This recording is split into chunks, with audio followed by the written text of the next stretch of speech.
Kami ang kapatiran na limang magkakapatid na dumadaloy sa ugat. Kailan may di mapapatid ang aming lubid na dugtungan tungo sa aming samahan at bukod tanging kilala sa lahat ng kapatiran. Kami ang kapatiran na limang magkakapatid na dumadaloy sa ugat. Kailan may di mapapatid ang aming lubid na dugtungan tungo sa aming samahan at bukod tanging kilala sa lahat ng kapatiran. Simula sa may matikas at ina ng kupunan, limang matibay na lupon na kilala sa kapatiran. Kung hindi nyo nabatid at sa iba'y inilingid, kami limang magkakapatid sa puso namin sinilid. Na may magandang adhikain, ang kintal ay pagyamanin, kapitulo'y palawakin, ang kasapi paramihin at ituring ng madla na respetado't ginagalang. Hakbang namin pasulong, wala na mismong humaharang, habang hawak ang bandila na aming sinasagisa, simbolo ng bawat selyo at pagiging matatag sa pag-aninag ng sinag ng araw sa bawat kamay. Pagtanggap ng mga palos sa aming hita lumalatay, kasabay ang pinagtibay samahan ng kapatiran ay hinubog ng maigi sa takda ng kapalaran. Panghirangin at tawagin na bibilang sa aming grupo,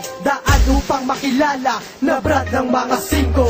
Kami ang kapatiran na limang magkakapatid na dumadaloy sa ugat. Kailan may di mapapatid ang aming lubid na dugtungan tungo sa aming samahan at bukod tanging kilala sa lahat ng kapatiran. Kami ang kapatiran na limang magkakapatid na dumadaloy sa ugat. Kailan may di mapapatid ang aming lubid na dugtungan tungo sa aming samahan at bukod tanging kilala sa lahat ng kapatiran. Kami ay kilala hindi lamang sa kagaguhan, meron din kaming talino na lingid sa karamihan. May tanungan na masukal pa sa filosofiya, kami lang nakasagot, utak ng kriminolohiya. At hindi ikinahiya ang pagiging magic five, pag kami ay nabuklod animoy voltage five. May pagkukusang sumapi sa kapatiran makatulong, at hindi para isuplong ng hikayat sa aming nino. Pagbumusbong ang katapatan sa puso pinapairal, wala sa aming kaisipan ang pagiging kriminal.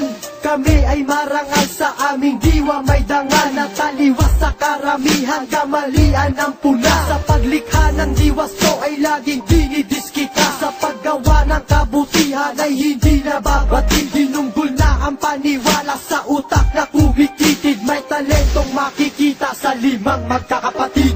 Kami ang kapatiran na limang magkakapatid na dumadaloy sa ugat. Kailan may di mapapatid ang aming lubid na dugtungan tungo sa aming samahan at bukod tanging kilala sa lahat ng kapatiran. Kami ang kapatiran na limang magkakapatid na dumadaloy sa ugat. Kailan may di mapapatid ang aming lubid na dugtungan tungo sa aming samahan at bukod tanging kilala sa lahat ng kapatiran. Kay dami na ang bumatikos at bumabato ng dungis, may mga naiinis sa pag-unlad ay mabilis, at sa iba ay bumabagal parang lakad ng pagong. Ang animoy di pumabor usad ng kanilang gulong, may mga bumubulong pag kami ay nakatalikod. Bakit daw kami angat? Syempre di kami pagod. Sa paghikayat ng kasapi may magandang dinudulong, at hindi basta-basta sa tabi lang nagpupulot na mga salot na basura sa daan ay nakakalat. Sinambulat ang sarili bagaman amoy maalat, pag kami ay sumiyasat dun sa may abilidad, nagampanan lahat ng kanyang responsibilidad at dignidad. Nakatangian na likas din ang umakay, kahit inahin pa ng iba tatalikdan ng inakay,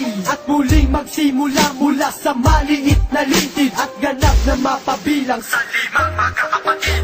Kami ang kapatiran na limang magkakapatid na dumadaloy sa ugat. Kailan may di mapapatid ang aming lubid na dugtungan tungo sa aming samahan at bukod tanging kilala sa lahat ng kapatiran. Kami ang kapatiran na limang magkakapatid na dumadaloy sa ugat. Kailan may di mapapatid ang aming lubid na dugtungan tungo sa aming samahan at bukod tanging kilala sa lahat ng kapatiran. Kami ang kapatiran na limang magkakapatid na dumadaloy sa ugat. Kailan may di mapapatid ang aming lubid na dugtungan tungo sa aming samahan at bukod tanging kilala sa lahat ng kapatiran. Kami ang kapatiran na limang magkakapatid na dumadaloy